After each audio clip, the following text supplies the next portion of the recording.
Сәлеметсіздер ме достар, каналыма қош келдіңіздер.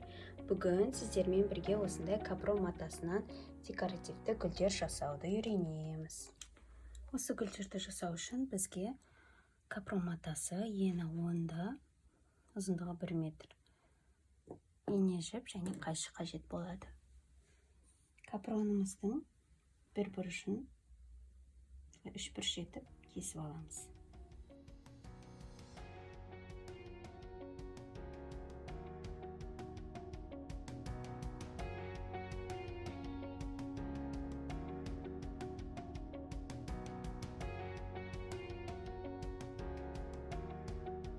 Міне бізде осындай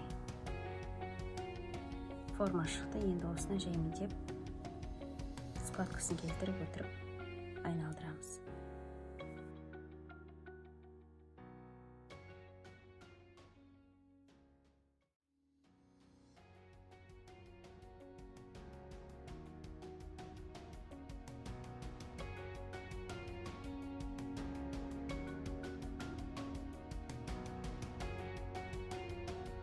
Біздің гүліміз дайын болды.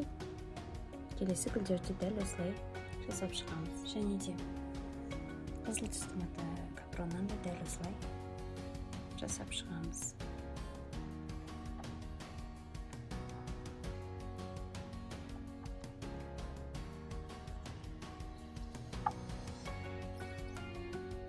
Және де складкаларын реттеп шиырып аламыз.